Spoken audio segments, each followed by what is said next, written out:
절부터 21절까지 말씀입니다. 창세기 50장 15절에서 21절까지 말씀 제가 받들어 봉독하겠습니다.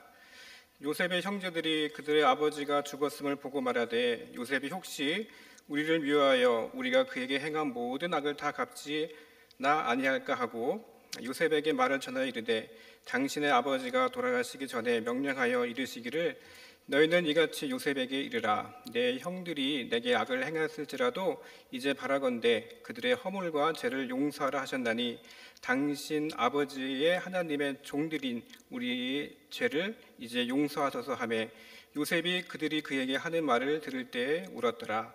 그의 형들이 또 친히 와서 요셉의 앞에 엎드려 이르되 우리는 당신의 종들이니이다. 요셉이 그들에게 이르되 두려워하지 마소서. 내가 하나님을 대신하리이까. 당신들은 나를 해하려 하였으나 하나님은 그것을 선으로 바꾸사 오늘과 같이 많은 백성의 생명을 구원하게 하려 하셨나니 당신들은 두려워하지 마소서. 내가 당신들과 당신들의 자녀를 가르치리다 하고 그들을 간곡한 말로 위로하였더라. 아멘. 오늘 말씀은 특별히 우리 권사님 기도하신 대로 저 멀리 탄자니아에서 우리 이병철 선교사님 오셨습니다. 특별히 우리 박미선 선교사님도 같이 오셨고요. 우리 선교사님이 2007년도에 탄자니아 가셔서 거의 20년 가까이 또 사역을 하셨습니다. 여러분들 어떻게 보면 또 직장 동료이자 또 교우였던 우리 선교사님 나오셔서 말씀 전하실 텐데 나오실 때 뜨겁게 우리 박수 하겠습니다.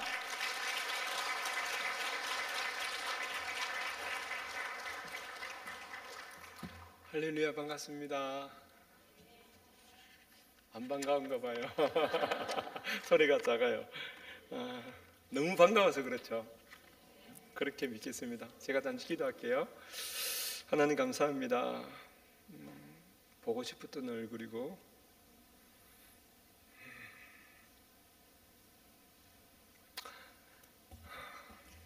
서로 사랑했던 사람들입니다.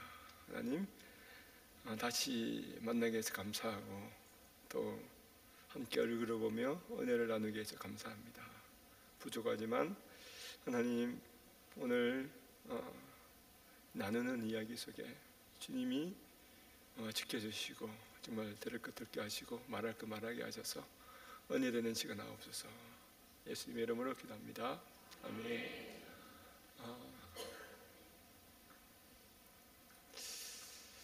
오늘 일단 성경 말씀을 제가 잠시 이야기해야 되겠죠. 읽으셨으니까 여러분이 잘 아는 내용이잖아요, 그죠? 예. 이제 야곱이 죽고 장사를 지내고 돌아와서 형들이 요셉이 너무 무서운 거예요. 이제 아버지가 죽었으니까 원수갑지 않을까. 그래서 16절에 보면은 이게 형들이 못 갔어요. 요셉한테 잡혀갈까봐. 그래서 다른 사람을 보냈습니다. 그래서 당신의 아버지가 이렇게 이야기가 나오잖아요. 우리 아버지가 아니고 형들이 갔으면은 우리 아버지가 있을 텐데 형들이 못 가고 겁이 나서 다른 사람을 보냈잖아요. 그러니까 그 말을 들은 요셉이 우는 거예요. 아직도 형들이 나를 그렇게 생각하고 있구나. 그러니까 그 말을 전한 사람이 다시 이제 형들한테 갔겠죠. 형님, 요셉이 이렇게 합디다 하니까 형들이 이제 안심하고 가서 같이 우는 장면이에요. 요셉은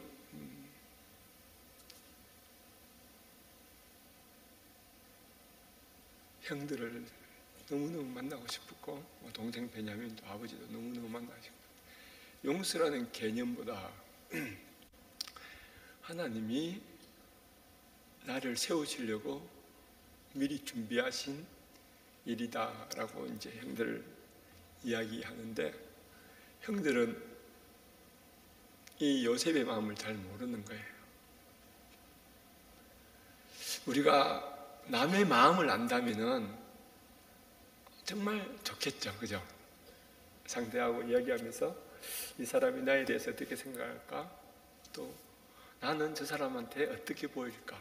상대방이 내 마음을 알고 내가 상대방의 마음을 안다면은 우리가 뭐 용서하고 뭐 화해하고 이런 일이 없이 바로바로 이해될 테니까 너무 좋을 거예요. 근데 요셉은 무슨 일이 일어나든지 하나님의 뜻을 기준으로 판단을 하고 또 계획하고 했기 때문에 모든 일들이 그냥 하나님의 뜻대로 이루어지는데, 형들은 안 그랬잖아요. 죄를 지은 사람은 항상 발을 뻗고 못 자잖아요. 그래서 마지막으로 그렇게 이제 결론을 냅니다. 그래서 사실 이 요셉에게 용서는 쉬웠을까요? 요셉이라고 마음에 쓴뿌리가 없었을까요? 나를 죽이려고 했던 형님들, 나를 아라비아 상인한테 팔았던 형님들, 그리고 그 긴 세월 동안 종로로 다면서 감옥에 갇히면서 얼마나 외로웠을까요? 그때 형들에 대한 원망이 없었을까요? 사람이라면은, 예수님이 아니라면은 다들 그런 마음을 한 번쯤 가졌을 텐데 그걸 이겨내는 거예요. 참 힘들었을 텐데 요셉을 보면서 우리가 어떻게 살아야 되겠다는 것을 알 수가 있잖아요. 그죠? 제가 말을 너무 작게 하니까 지금 소리를 높여가지고 하울링 생기는 것 같아요. 좀 크게 할게요. 제가 목소리가 굉장히 커요. 이게 노래를 해도 찬양을 해도 크게 하고, 저는 제가 모토로 잡는 목사님이 있는데 그분은 기도를 하거나 찬양을 하거나 예배를 하면은 곧 죽을 것 같아요. 찬양이 끝나면 돌아가실 것 같아요. 기도를 하면은 죽을 것 같아요. 그게 뭘 하든지 그분은 생명을 거는 거예요. 그래서 그분 따라하다가 저도 목소리도 커지고 이제 기도도 크게 하고 그렇게 이제 변화됐습니다. 어쨌든 그건 제 삶이고, 교회 안에서 이런 일들이 일어나잖아요. 제가 1989년 4월에 포스콜 입사를 하고 포항에서 4주 훈련을 받고 89년 5월에 여기 광양에 도착해서 독신자 아파트에서 교회 버스가 온다길래 그 앞에서 기다렸어요. 하나님, 제일 먼저 오는 버스가 내 교회가 되게 해주세요 하고 기도하고 버스를 기다렸는데, 감사하게도 골락교회 버스가 제일 먼저 왔어요. 그래서 그 버스를 타고 교회 도착했는데 제가 어디로 간지 아세요? 제일 먼저 2층으로 갔어요. 본당으로 안 가고 2층에 가니까 성가대 연습을 하잖아요. 그래서 교회 처음 가서 2층으로 와서 성가대를 썼어요. 찬양을 하는 것을 너무 좋아하거든요. 그래서 건락교회 첫날 와서 첫날 성가대, 그때는 이 성가대가 그래 많지 않아서 누가 와도 환영을 해줬어요. 그래서 이제 베이스로 했는데 그때 박종덕 장로님, 지금 목사님이시죠? 저보고 왕베이스라고 그렇게 칭찬을 해주시더라고요. 어쨌든 그렇게 신앙생활을 했고 이제 중고등부 가르치면서 그렇게 열심히 이제 청년회 활동하고 하면서 같이 지냈던 우리 청년회 멤버들이 여기 몇 명 보입니다. 그러면서 장로님들이나 권사님들에게 제가 신세도 많이 지고 밥도 많이 얻어먹고 하면서 같이 신앙생활 했던 분들이 여기 다 앉아 있어요. 지금 물론 몇몇 모르시는 분들도 있는데 거의 대부분이 아는 사람인 것 같아요. 혹시 저 모르는 사람 있으세요? 몇 분 있겠죠. 어쨌든 그건 사담이고, 하나님이 저를 그렇게 이제 교회에서 봉사하게 하셨어요. 그래서 열심히 봉사해서 아내도 만나고 아내도 우리 박명자 권사님 통해서 이제 동생을 소개받아서 만나게 되고 결혼도 하고, 그리고 2005년도에 1995년도에 건락교회를 나가게 됐죠. 싸워서 나가는 것도 아니고, 그때 김정현 장로님께서 목사 안수를 받아서 교회를 개척하는데 그냥 개척 멤버로 나가서 그 교회를 섬기고, 교회를 처음에 개척하다 보니까 이제 여러 가지 재정이 많이 드는데 빚이 많잖아요. 그래서 교회도 새로 짓고 하면서 빚이 참 많이 졌는데 재정 집사하면서 열심히 했습니다. 거기 같이 하신 분이 우리 윤영로 집사님이고요. 그래서 그렇게 이제 빚을 다 갚고 이제 저는 더 그 늘 푸른 교회를 떠났죠. 그래서 떠나서 콜락교회를 오려고 했는데 하나님이 막으셨는지 내가 내가 제 마음이 어려웠는지 걸락길로 안 하고 이제 옆 교회로 가가지고 섬기다가 그쪽에 교회에서 이제 선교사 파송을 받았습니다. 그게 2005년도, 2006년도 일이에요. 그래서 열심히 이제 파송 받아서 아루샤에 가서 시니어 선교사와 같이 일하면서 거의 한 8년을 일하고 개척을 해야 되겠다 해서 나왔습니다. 대강교회에서 교회를 이야기해 버렸네. 뭐 다 아니까 그쵸, 다 알죠? 제 스토리. 그래서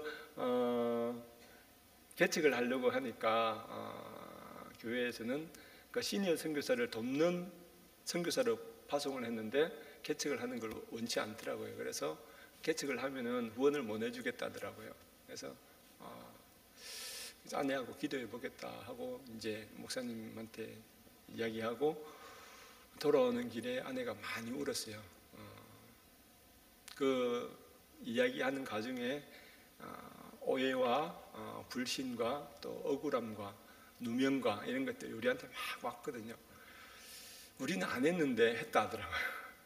우리는 아닌데 한 번도 그런 마음을 가진 적도 없고 그렇게 해본 적이 없는데 그렇게 했다 해서 그러시냐고. 그러면 우리가 내려놓겠다, 우리 개척하겠다고 했는데 그러고 나서 이제 파송이 끊어지고 이제 관계가 끊어지고 이제 빈털터리가 됐죠. 이제 후원이 아무도 없는 평신도 선교사를 누가 후원해 주겠어요. 그래서 저희들이 하나님께서 미리 준비해 주신 퇴직금이 있었습니다. 그때 아웃소싱을 하면서 많은 퇴직금이 있었어요. 그래서 우리는 평신도로서 자비량으로서 그렇게 섬기겠다는 마음으로 갔기 때문에 별로 재정에 대한 어려움 없이 그동안 이제 지냈는데 탄자니아에 갈 때 사실 이렇게 인터넷이 안 돼서 인터넷 뱅킹이 안 돼요. 그래서 친구한테 그 돈을 맡겼습니다. 그래서 맡겼고 그 친구가 가끔 이제 제가 부탁하면 보내주더니 이제 얼마 지나니까 안 보내주는 거예요. 그 사정을 알아보니까 그 친구가 제 퇴직금을 어떻게 불리려고 하다가 이제 쫄딱 망해서 이제 해외로 날아가 버린 거예요. 그래서 2015년 우리 집사람하고 저하고 그 친구를 만나러 갈까, 해외로 갈까, 아니면은 탄자니아로 갈까 이렇게 두 가지를 놓고 기도했는데 하나님이 아무 말씀도 안 하세요. 이제 그 친구를 만나러 해외로 가면은 저는 이제 청구자가 되는, 채권자가 되는 거죠, 그죠? 선교를 못 하고 채권자로서 삶을 살고, 아니면은 그걸 포기하고 탄자니아로 간다면은 그냥 없지만 다시 시작하는 이제 선교사가 되는데, 어쨌든 하느님이 말씀을 안 하시니까 우리는 첫 약속을 믿고 이제 탄자니아로 갔습니다. 아무것도 없었어요. 비행기는 그냥 올 때 왕복 티켓을 끊었기 때문에 그 티켓으로 갔습니다. 그때 우리가 2015년도에 일어났던 일인데 정말 감사한 게요, 그런 가중에도 아무것도 없어도 한 번도 배 골아본 적도 없고 길가에 잔 적도 없이 때가 되면 하나님이 계속 이어서 머물 곳을 우리에게 예비해 주셨어요. 처음에는 안양에 있다가 또 안양에 다른 교회 갔다가 또 부산 가덕도에 갔다가 마지막으로는 또 용인에 또 갔는데, 그러니까 제가 알고 준비한 것이 아니라 하나님께서 여기가 끝나니까 선교사님 다음에 어디서 주무세요? 여기 한 달밖에 안 주는데요. 이러니까 글쎄요, 하나님이 또 어디로 인도하실까요? 하니까 그분이 미리 제 소식을 알고 그럼 이쪽으로 가세요 하고 또 알려주고, 또 이쪽이 끝나니까 또 다른 곳에서 제 소식을 알고 또 이렇게 해주고, 평신도들도 불구하고 저를 어떻게 알았는지 그렇게 다 부르더라고요. 그래서 마지막으로 간 곳이 용인 이제 에버랜드에 있는 곳이죠. 남살이라고 했어요. 저 하나콘도 뒤쪽에 있는 아주 시골인데 하루에 버스 6대 다니는 그런 시골인데, 용인에도 그런 곳이 있더라고요. 그곳에서 이제 어떤 상가교회인데, 개척교회인데 선교사를 모시고 싶다고, 선교사관을 만들고 싶다고. 근데 당신들이 원하는 선교사는 평신도 선교사를 좋겠대요. 거기가 어느 교회냐면은 고신이에요. 아주 한국에서는 보수로 이제 알려진 그런 교회인데 근데 평신도 선교사를 선교 50대에서 어떻게 저하고 연결돼서 아내하고 갔습니다. 근데 아무것도 안 돼 있는 거예요. 이제 선교사를 오픈을 했지 준비가 안 돼 있어 가지고 사모님하고 집사람하고 저하고 막 다니면서 이제 머물 것을 준비했습니다. 그리고 그곳에서 할 게 없잖아요. 시골에서 그냥 앉아서 그냥 하나님께 묻기만 해야지. 하나님, 제가 여기서 뭘 하면 될까요? 어떻게 하면 될까요? 계속 물었는데 물을 때마다 하나님은 사람을 보내주셨어요. 그 사람을 통해서 제가 일을 할 수 있도록 하는데 무슨 일이냐면 농사를 하게 됩니다. 농사를 계속 지었어요.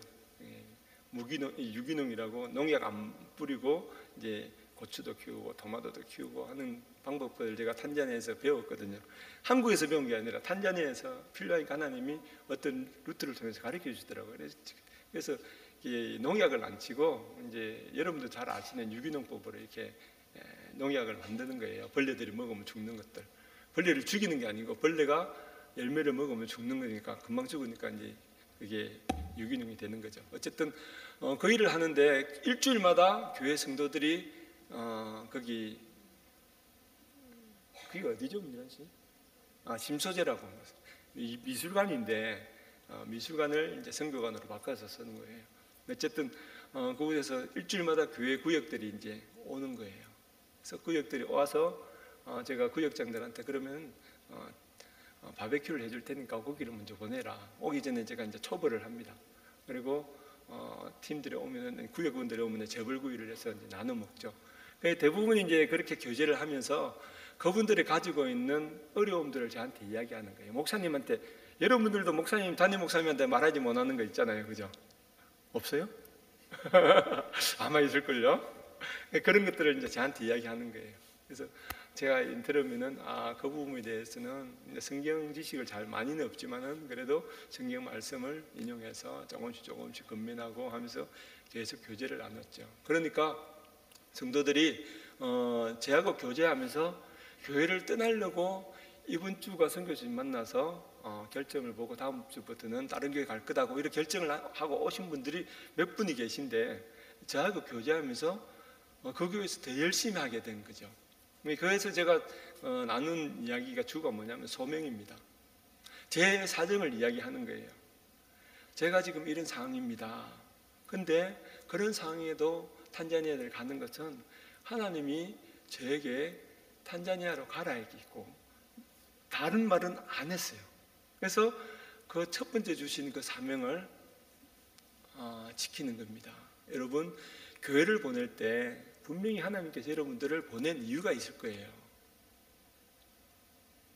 그 이유가 여러분 소명이라고 생각하는데요, 저는.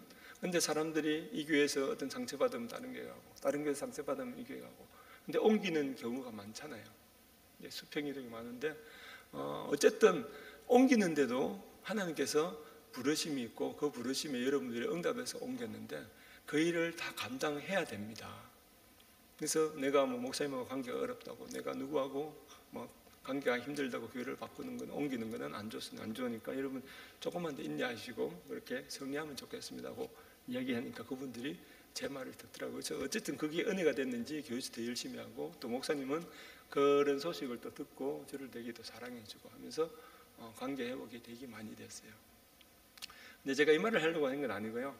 어쨌든 여러분들이 이 교회 왔으니까 이 골락교회에서 소명이 있을 거예요. 저도 1989년도에 와서 1995년도 6년 동안 교회를 골락교회 다니면서 열심히 섬겼고 늘 푸른 교회로 옮길 때는 누구하고 관계가 안 좋아서 게 아니라 하나님의 일을 그쪽에서 하려고 옮긴 거잖아요.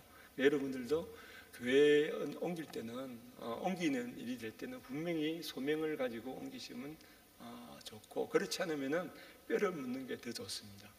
그래서 제가 그 친구를 저라고 원망을 안 했겠어요. 그게 굉장히 많은 돈이거든요.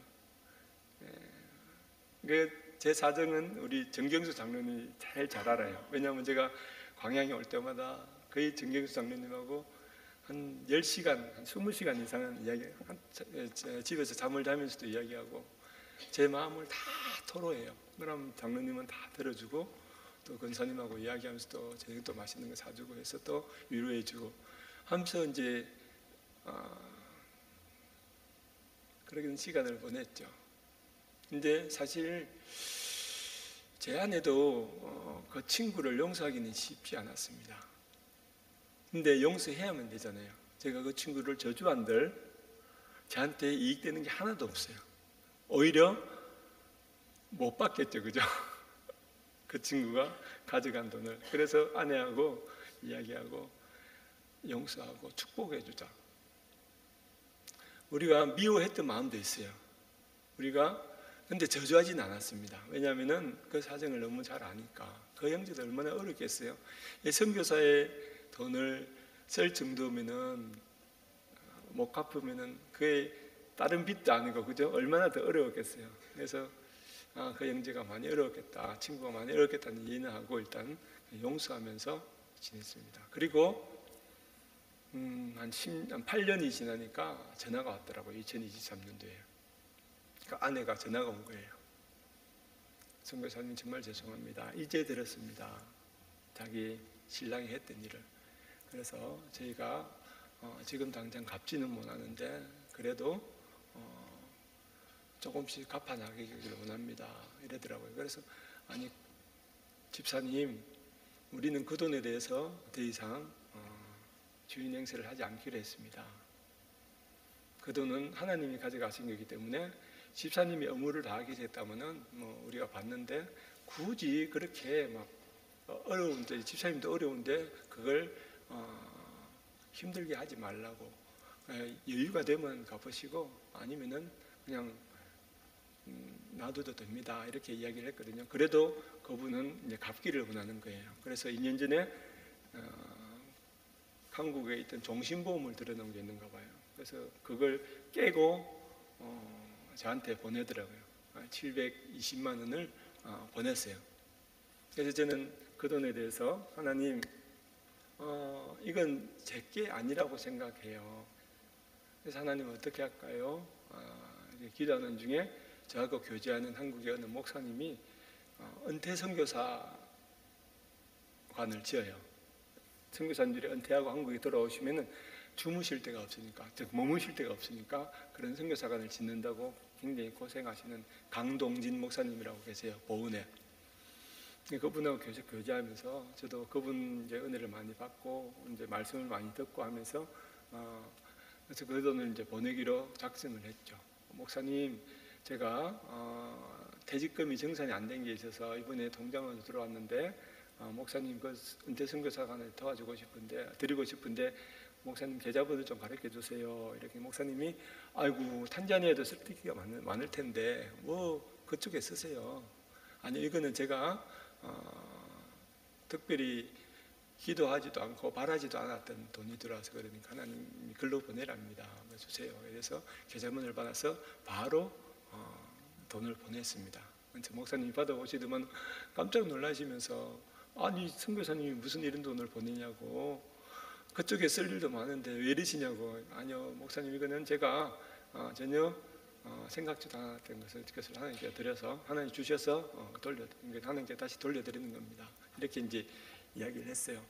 그러니까 목사님은 감사합니다. 잘 쓰겠습니다. 이렇게 이제 일이 끝났는데 그 이후로도 조금씩 계속 정성을 다해서 돈을 돌려 친구는 계속 그렇게 돈을 돌려주더라고요. 그래서 저희들이 사회 가는데 재정적인 어려움이 없어요. 솔직히 친구가 제가 가져갔던 돈을 돌려주니까. 그래서 우리는 지금은 부르주아 선교사가 됐어요.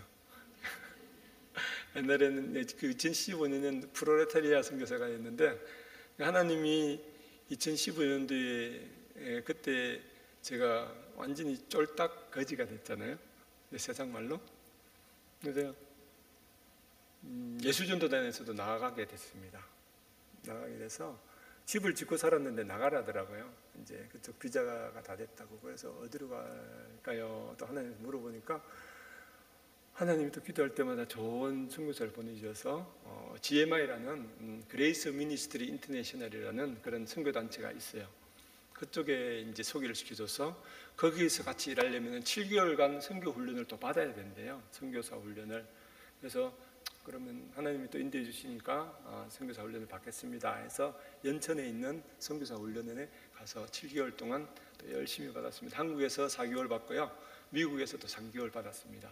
거기가 어디냐면은 한인 은혜교회라고 캘리포니아 LA에 있는 교회입니다. 아마 한인 교회 중에서는 제일 클 거예요, 전 세계에서. 사랑의 교회 일부러 가보셨죠? LA 사랑의 교회나 영락교회 가보신 분이 있을 거예요. 제가 저는 한 번도 안 가봤거든요. 작년에 한 번 가봤습니다. 작년에 사랑의 교회 갔는데 되게 큰 줄 알았습니다. 한국 사랑의 교회처럼. 근데 제 파송교회에 교육관 정도밖에 안 되는 거예요. 물론 교회 크기를 가지고 뭐 그걸 할 수는 없지만 제가 자랑하고 싶은 게 그 교회가 하는 일이에요. 그 교회가 하는 일이 선교사가 600명이 넘어요, 한 교회가. 근데 그 선교사 다 케어합니다. 다 케어하고 사역비를 다 드리고 또 후원비도 드리고, 그거 일이 있으면 그 일에 맞게끔 또 막 이렇게 도와줘요. 근데 한 교회가 선교사가 600명이면 가정을 하면 300가정이잖아요. 근데 그 가정을 매월 후원을 해줘요. 한 번도 안 빠뜨리고. 그러다 보면은 연말에 이제 돈이 빵꾸가 나요. 이 목회자들 월급을 못 줘요. 그러면 목사님이 안 줘요. 해 넘어가면 퉁. 그걸 성도들이 알거든요. 성도들은 자기 담당 구역 목사님 걸 막 준비해요 또. 그래서 목사님은 그걸 아시는 거예요. 내가 안 주면, 뭐 당신이 주는 건 아니지만은 교회에서 안 주면은 성도들이 알아서 챙길 것이다. 그게 복 받는 비결이거든요. 성도들이 목사님들한테 이렇게 막 섬기고 이렇게 하는 것들이 복 받는 비결 중에 하나입니다. 여러분 담임 목사님이나 부목사님들 많이 섬기세요. 그분들이 여러분들 성경을 받을 때 절대 가만히 있지 않습니다. 10배, 20배 기도할 거예요. 그 기도가 재형저축이 돼서 여러분들한테 분명히 돌아갑니다. 하나님은 의인의 기도를 절대 거부하지 않으세요. 하나님은 목사님들의 기도를 절대 내몰라라 하지 않습니다. 뭐 제가 이 말 하려고 하는 건 아니지만 어쨌든 제 삶이 그렇게 이루어지고 있는데, 이제 GMI 훈련을 마치고 하나님께로 이제 개척을 시작했어요. 땅을 25,000평을 구입을 했습니다. 평당 650원, 65만 원이 아니고 650원 해가지고 25,000평을 140만 원 주고 샀어요. 근데 그 땅이 사실은 저주받은 땅이었습니다. 무당 땅이었어요. 무당이 굿하고 제사하고 막 전갈, 진해, 뱀, 어떨 때는 하이에나까지 나오는 그런 땅이었어요. 그러니까 동물들도 안 들어가는 땅이었어요. 우리가 그 땅을 받을 때 그 땅에 갔거든요. 그래서 청량을 하면서 그냥 못 가니까 밀림칼 있죠, 이 전갈칼, 그거로 다 치면서 이렇게 다녔어요. 목사님 오실 때는 정말 저 푸른 초원이 됐는데, 그 전에 사진을 보면은 정말 앞에 1m 앞도 안 보이는 그런 땅이었습니다. 근데 제가 그 땅을 딱 볼 때는 너무 좋은 거예요. 이야, 이런 땅이 있나? 집사람은 옆에서 난 싫어, 나 싫어, 여기서 어떻게 살아? 걱정하지 마, 내가 다 해줄게. 그렇게 해서 이 칼로 가지를 치고 자르고 물 파고 삽으로 물 파서 이제 우물도 만들고 하면서 텐트 생활을 7개월 했어요. 사실 텐트 생활 7개월 하면서 이제 우리가 가지고 왔던 가재도 그를 중간에 놓고, 이쪽에 텐트에서는 우리가 자고 옆에 텐트는 현지인들이 같이 일하는 건축업자 하는 애들을 같이 잤죠. 그래서 하면서 먼저 현지인들 집을 지어주고 일꾼들 집을 지어주고 그 다음에 우리 집을 이제 지어 나갔습니다. 그런 과정에 처음에 기초를 팔 때 어느 이제 한국의 장로님이 저를 부르는 거예요. 그래서 가서 이야기를 하니까 자기가 우간다, 케냐, 시에라리온 몇 군데 아프리카 몇 군데 유치원 사역을, 학교 사역을 한대요. 후원 사역을. 그래서 탄자니아는 없으니까 저보고 할 수 있겠느냐 묻더라고요. 탄자니아 지부장한테 해달라 이러더라고요. 제가 감사하죠. 아무 건도 없었는데 그렇게 불러주시니 감사해서 처음에 그분이 저를 이래 부를 때는 사기꾼인 줄 알았습니다. 선교사들 일에 사기치는 사람이 많았었거든요. 그래서 반신반의하고 갔는데 건실한 건축업 사장이었어요. 그래서 되게 감사해서 함께 했는데 그분이 이제 3천만 원을 후원을 해서 이제 유치원을 짓게 됐는데 우리가 짓는 게 처음에 집을 안 짓고 유치원이라고 지었거든요. 유치원에 그냥 조그만 방 하나 만들어서 같이 자고 그쪽에 살려고 했었어요. 근데 그분이 유치원을 하라고 재정을 주시니까 이래 돈이 섞이는 안 될 것 같아서 여보 이거는 그러면은 저 다른 데 짓자.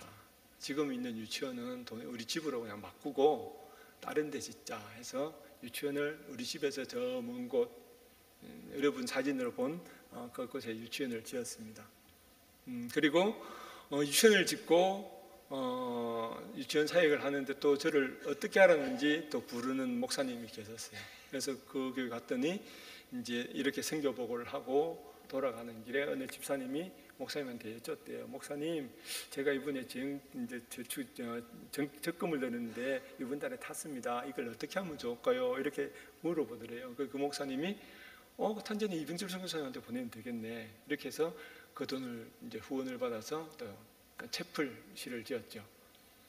그리고 교회는 여러분 순천노예가 순천노예와 남노예가 있어요. 두 군데가 나눠졌습니다. 근데 남노예에서 어떤 100주년 기념인가 탄자니아에 교회를 짓기로 했대요. 그래서 탄자니아에 있는 선교사님한테 후원을 해서 그쪽에서 교회를 짓기로 했는데 그 노예에서 돈을 타서 이제 그 돈을 책정한 그 돈을 헌금을 타서 이제 그 선교사님한테 연락하니까 그 선교사님이 나 탄자니아 안 가는데요, 이제 그만뒀는데요, 이렇게 되는 거예요. 그러니까 급하게 순천 남노예에서 탄자니아에 지인 선교사를 찾는 겁니다. 특별히 이제 순천 노예하고 관계된 사람이면 좋겠다 이렇게 이제 이야기해서 교회를 앓는 도중에 우리 김병건 목사님이라고 이제 옆 교회 부목사였던 분이 저하고 되게 친했거든요. 그래서 그분이 우리 동네 작은 교회라고 순천 산대지구에 지금 있는데 그분하고 연결돼서 그럼 제가 알아보겠습니다 하고 저한테 연락을 해서 선교사님 어떻게 해줄 수 있습니까? 저야 뭐 무조건 좋죠. 그래서 조건이 있는데 땅은 있을 것, 현지인한테 뺏기지 않아야 될 것, 두 가지 조건이면 돼요. 그래서 우리는 땅도 있고 뭐 교단으로 샀으니까 뺏길 일도 없고 그래서 이제 허락을 받아서 5천만 원을 받아서 이제 교회를 지었어요. 그 교회가 우리 동네에서 제일 크고 예쁜 건물이 되었습니다. 작년에 올해인가요? 작년이에요. 그러니까 국회의원이 와가지고 우리 동네에서 회의를 하는데 장소가 없는 거예요. 그래서 우리 교회를 빌려서 마을 사람들하고 마을 해관도 아닌데 그쪽에서 막 한 100몇십 명 모여서 잔치를 한 곳이기도 해요. 하나님께서는 미리 그 일을 계속 당신은 준비해 주시는 거예요. 그렇게 해서 25,000평의 땅에 학교와 유치원, 초등학교, 교회 그리고 또 미혼모 셀터를 또 짓게 됐어요. 저는 이제 여러분이 제 기도 편지를 받아요. 여기도 이제 정경주 장로님도 받고 우리 조정식 장로님도 받는데 한 번도 제가 후원 요청을 한 적이 없습니다. 지금도 도와주세요 말을 못 해요. 왜냐하면은 제가 지금도 평신도 선교사고 그래서 여러분들이 만들어지는 돈들이 얼마나 귀한 줄 알거든요. 제가 11절 넣어보고 감사한금 넣어보고 성경금 넣어보니까 이게 쉬운 게 아니잖아요. 그죠? 여러분 쉬워요? 그건 거짓말이에요. 쉽다면 하나님 앞에 드리는 거지만은 얼마나 아까워요. 인간적으로 보면은. 근데 저는 이제 신앙생활 할 때 월급을 타면은 세전, 그러니까 세전 금액으로 11절 냈거든요. 어떤 분은 세후 금액으로 11절 내시는 분도 있어요. 뭐 그거는 그분들의 믿음이 나름이고, 저는 그렇게 하나님 앞에 어쨌든 신실하게 살려고 노력을 했는데, 그렇게 이제 저는 계속 단전회에서 일을 진행했습니다. 그래서 지금 보니까 제가 이래 건물 지은 게 한 3억 정도 되더라고요. 제가 아웃소싱 할 때 받은 퇴직금이 3억 정도 됐잖아요. 만약에 하나님이 그 돈을 거둬가지 않고, 저는 제 친구가 썼다고 생각을 안 해요. 하나님이 거둬갔다고 생각을 합니다. 하나님이 그 돈을 거둬가지 않고 제가 그 돈으로 제 바운드리에 땅에다가 집 건물을 짓고 했으면은 얼마나 목에 힘주고 내가 했다고 자랑을 했겠어요. 제가 원래 굉장히 교만한 사람이거든요. 그러니까 임육빈 형제가 잘 알아요. 한민숙 자매도 잘 알고, 우리 동광양 기독청년연합회 할 때 저하고 많이 부딪힌 적도 있고 이야기를 많이 했는데, 그 유영래 집사님은 더 잘 알고. 여기 여러분들 잘 알잖아요. 제가 청년회 시절을 어떻게 보냈는지. 그죠? 잘 몰라요? 다 잊어버리셨나? 감사하게 잊어버리면 너무 감사하죠. 우리 정경수 장로님도 속은 엄청 탔을 거예요. 참느라고 잘 압니다. 근데 하나님은 그 교만을 꺾으시기 위해서 하나님이 일을 시작하시는 거예요. 그래서 저는 제 친구를 사실 미워도 했고 원망도 했지만 용서하기라는 마음을 먹고 나서는 정말 축복밖에 안 되더라고요. 근데 사실 그게 안 쉬워요. 그죠? 쉽지 않습니다. 이게 용서라는 게 정말 안 쉬워요. 내가 할 수 없는 부분이에요. 그거는. 내가 용서할 수 있다 이런 사람은 여기 몇 분 있겠죠. 아주 거룩하신 요셉 같은 분은 아마 있을 거예요. 근데 제가 알고 있는 범인들은 그렇지 못합니다. 다들 재정에 대해서, 물질에 대해서 자기 것을 내려놓지 못하는 그런 대부분의 인간들이거든요. 그래서 그런 부분에 대해서 저는 이겨냈다고도 말을 못하겠어요. 지금도 여전히 그런 부분에서 싸우고 있어요. 말이 왔다 갔다 하는데 제가 적어놨는데도 순서대로 잘 안 되네요. 어쨌든 제 삶은 정직하게 살려고 하나님 앞에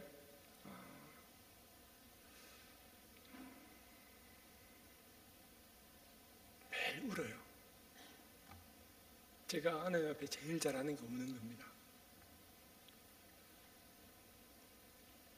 아까도 찬양할 때 울었고, 또 이렇게 서면 또 하나님이 떠올리시는데 잘 웁니다. 기도할 때마다 울어요. 하나님 도와주세요. 하나님 도와주세요.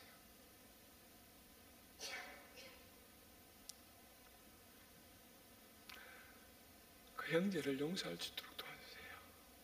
내가 용서하고 싶어요. 다시는 내 입에서 그 형제에 대해서 험한 말이 안 나오도록 하나님 도와주세요. 그리고 그 형제를 축복합니다. 하나님 그 형제 잘 되게 해주세요. 전보다 더 잘 되게 해주세요.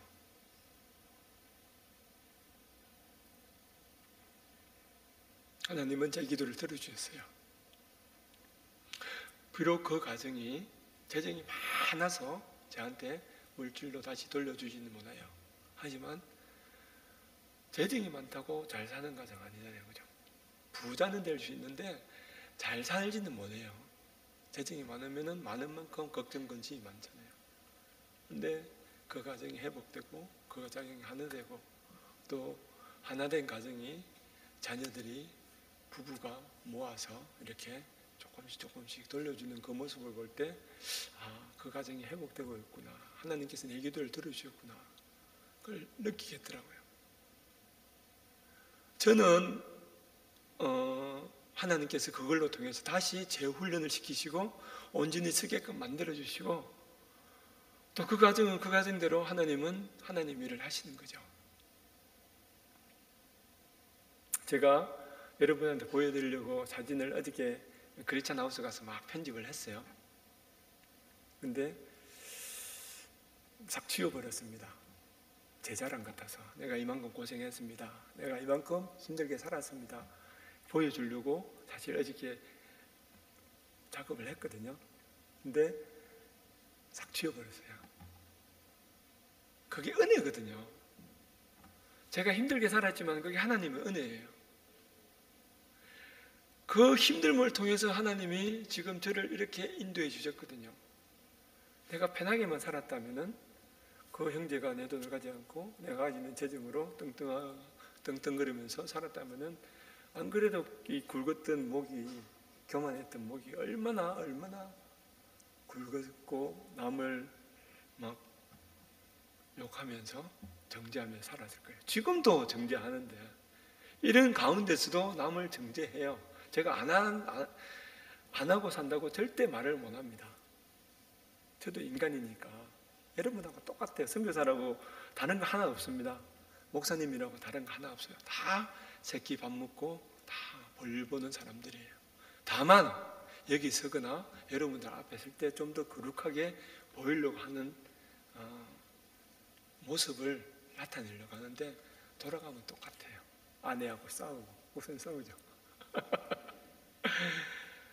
아내하고 다투고, 자녀들한테. 저는요, 우리 애들이 허벅지에 멍이 들 정도로 때렸어요. 하나, 둘, 셋 해가 말 안 들으면 빠따침. 이제 해병대 나와가지고 굉장히 엄하게 가르쳤습니다. 그래서 우리 애들이 제가 여기 포스코 있을 때 집에 들어가면 퇴근할 때 되면 애들이 없어요. 아빠 다녀주세요 인사하고 싹 들어갑니다. 제가 얼굴을 안 마주치려고 그래요. 근데 지금은 애들이 너무너무 저를 좋아하고 엄마보다 저를 더 찾아요. 어려운 거 있으면 아빠 찾고 우리 지금 나이가 30이 넘었는데도 입술 뽀뽀하고 같이 자고 제 앞에서 팬티 바르고 막 다녀요. 다 큰 애들이. 어쨌든 애들하고 관계도 너무 좋아지고 하나님께서 이 훈련을 시키는 과정에서 그런 것들이 다 제 걸음이 있더라고요. 용서는요, 우리 성경에 성령의 9가지 열매 중에 없어요. 그죠? 성령의 9가지 열매 중에서 우리한테 필요한 것들이 몇 개 있는데 없습니다. 순종도 없죠, 용서도 없어요. 근데 화해, 희락, 화평, 오래참 이런 것들은 다 있잖아요. 왜 없을까요? 용서와 순종, 이 진짜 귀한 거거든요. 우리 신앙생활에 정말 필요한 액기스들인데 왜 없을까요? 그것들은 열매가 아니에요. 그것들은 걸음입니다. 그 용서 없이 순종 없이 성령의 9가지 열매를 맺을 수가 없어요. 여러분, 나무가 아주 좋은 열매를 많이 맺을 때 농부가 그 나무를 그냥 뒀겠어요? 얼마나 많은 정성을 들였겠어요. 그 안에 뭐 질소도 있고 뭐 여러 가지 저는 잘 모르지만은 진짜 공을 들였을 거 아니에요. 그 중에 가장 필요한 게 용서와 순종입니다. 나에게 상처 줬던 사람 용서하고 목사님의 말씀에 순종하는 거예요. 하나님의 말씀에 순종하는 거예요. 제가 왜 목사님의 말씀에 순종하라면은 목사님한테 잘 보이려고 하는 걸 절대 아닙니다. 목사님이 여러분들의 권위자예요. 우리가 육신의 권위자, 영적 권위자한테 순종 못할 때 하나님이 여러분을 어떻게 묻겠어요? 저는 순종함으로 책임을 다한 거예요. 일의 과중은 목사님 책임입니다. 제 책임은 순종이고요. 지금도 저는 시니어 선교사가 없어서 제가 시니어 섬, 머섬 겸 이렇게 살아가는데 적어도 남의 밑에 있을 때는 그 회사에서도 그렇고 교회에서도 그렇고 특별히 교회에서는 이게 권위에 순종하는 게 정말 중요합니다. 그래서 여러분들 금방 이야기했듯이 용서와 순종의 이 걸음이 없이는 성령의 9가지 열매를 맺을 수가 없어요. 열매가 부실해서 곧 떨어져 땅에 떨어집니다. 익지도 않아요. 썩어버려요. 여러분 신앙이 그래 되길 원치 않겠죠? 여러분, 제가 잠시 이게 제 자랑 같지만은 제가 하나님 제 삶을 나누어도 될까요? 며칠을 기도했습니다. 어떻게 나누어야 될까요? 하나님, 제가 어떻게 살았는지 다 아는 사람들이거든요. 제가 청년 때 어떻게 살았는지, 얼마나 망나니 같은 신앙생활을 했는지. 근데 망나니 같진 않았는데, 그죠? 좀 겸손해서 얘기해서 그렇지, 정말 제 정린의 생활에 신앙생활 할 때는 정말 신앙의 꼬투리 안 잡히려고 노력은 했었어요. 근데 그게 결과로는 잘 안 나타나는지 모르겠는데, 어쨌든 저도 교만해서 보여주기 위한 신앙을 생활을 하긴 했던 것 같습니다. 근데 어쨌든 그걸 통해서 하나님은 계속 저를 훈련을 시키세요. 용서하고 순종하고, 용서하고 순종하고, 용서하고 순종하고. 근데 그렇게 산다 한들 제가 비뚤어지지 않겠어요? 사람인데 비뚤어지죠. 남한테 상처를 주죠. 저도 남을 정죄하니까. 그러면 또 회개하고. 이게는 생활이 계속 패턴이 반복되는 거죠. 저는 거룩한 사람이 되지 못해요. 거룩해지려고 발버둥 울치는 사람이지 거룩한 사람은 아닙니다. 매일매일 하나님 앞에 나가서 기도하고 간구하고 이러지도 못해요. 사실은 사회가 하다 보면 바빠서 힘들어서 빨리 잘 때도 있고, 그래서 8시 정도 되어서 자고 새벽 4시에 일어나거든요.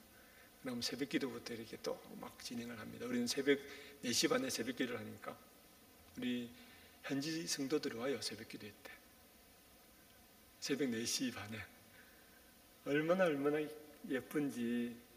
저 따라 또 기도도 되게 열심히 해요. 울면서 땅 치면서 막 눈물 줄줄 흘러가면서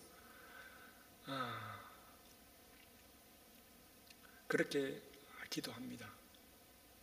그래서 그렇게 살고 있어요. 제 삶을 나누고 싶은 거예요. 오늘은 좀 거룩하게 성경 말씀 읽고 용서에 대해서 얘기한 것보다도 그냥 제가 이렇게 살았습니다. 여러분 함께 그런 삶을 살아가면 좋겠습니다. 그렇게 지금 삶을 나누고 싶어요. 그래서 이제 제가 사역이 이제 전반기가 끝나면 후반기가 들어가 이제 나이가 60이니까, 그래서 29일 날 이제 목사 안수를 받게 돼요. 그 전에 이제 신학 공부를 다 마쳤는데, 목사랑 이 일종의 직업이잖아요. 이게 옷이 제 옷이 아닌 것 같아서 안 입으려고 바들바둥을 쳤거든요. 근데 본부에서 탄자니아의 신학교를 짓기를 원해요. 저희 땅에 다 지어놨죠. 제가 벌써 이미 이제 개조만 하면 되는데, 그래서 신학교를 하려고 하니까 목사 안수를 받아야 되잖아요. 그래서 작년에 목사 고시를 쳐서 올해 29일 날 미국 가서 이제 안수를 받고 탄자니아 가면은 또 신학교를 또 하게 될 것 같아요. 아니, 하게 될 것 같아요. 할 겁니다. 제가 아는 지식이 있어서 가르치는 것이 아니라 그냥 순종하면서 그때그때 하나님이 인도하심에 따라서. 그래서 여러분들도 주변의 사람들한테 어떤 마음의 어려움이 있으면은 그분을 용서해 주세요. 이해 못해서 그래요.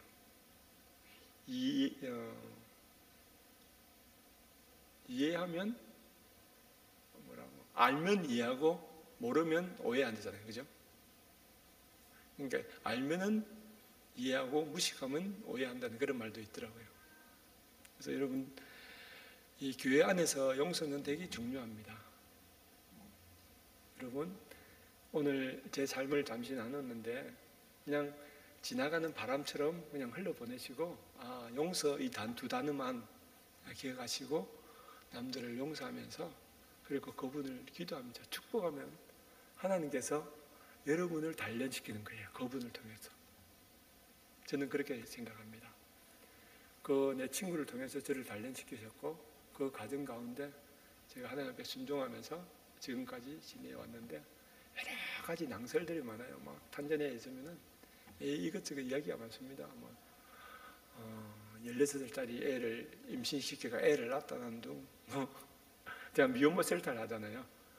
걔가 임신을 했는데 걔 애 아버지가 저다고 경찰이 와가지고 막 조사하고 난리를 치고, 동네 사람들 다 걔 아버지가 된 줄 알아요. 근데 나 보니까 아니거든요. 다 때가 되면 밝혀져요. 근데 굳이 제가 설명 안 해도 때가 되면 다 밝혀집니다. 16살짜리인데 임신해가 도망가가지고 다시 또 제가 자비를 줘서 불러왔거든요. 그러니까 걔가 아버지가 아닌데 그 돈을 왜 주고 불러오냐, 그런 동네 사람들이 막 말을 만들어요. 현지인들이 말을 하기를 좋아하니까. 그 오해를 생기는 것도 그것도 용서해야죠. 하나님, 저들이 모르잖아요. 스데반이 왜 뭐라 했어요, 그죠? 저들의 죄를 용서하옵소서, 돌리지 마옵소서. 그게 거룩한 사람이에요. 그게 승리하는 사람이고, 여러분 용서하면 승리합니다. 그죠? 제가 아직은 목사가 아니라서 많이 알지도 못하고 여러분들한테 거룩한 말씀을 전해주지 못하지만은 용서란 이 단어 가지고 여러분 옆 사람을 이해하고 또 용서하고 또 목사님 말씀에 순종해서 그 어려움을 단계를 이겨나가면은 여러분이 나중에 예수님 얼마나 기뻐하시겠어요, 그죠? 그 소망을 가지고 지금의 고난이 장차 다가올 영광에 좋게 비교할 수 없도다라는 사도 바울의 그 말씀처럼 우리가 이 순간의 어려움, 고난을 하나님이 주실 영광에 비교하면 아무것도 아니잖아요. 그래서 승리하고 힘들지만 이겨나가면 좋겠습니다. 우리 옆 사람 보고 용서합니다 해보세요. 특히 남편한테, 아내한테. 자, 그럼 제가 기도하고 마쳐도 될까요, 목사님? 예, 기도하겠습니다. 하나님 감사합니다. 참 많이 부족한 저를 이곳에 세우고 또 중언부언하며 제 삶을 나눴지만 하나님, 우리가 다른 것은 다 있더라도 용서를 기억하게 하옵소서. 요셉의 마음을 알게 하옵소서. 예수님께서 77번을 용서하는 것처럼 우리가 순종하면서 그 일을 감당하게 하옵소서. 우리는 알지 못하지만은 하나님께서 그들을 채워주시고 알게 하시고 이루게 하여 주시옵소서. 예수님 이름으로 기도합니다.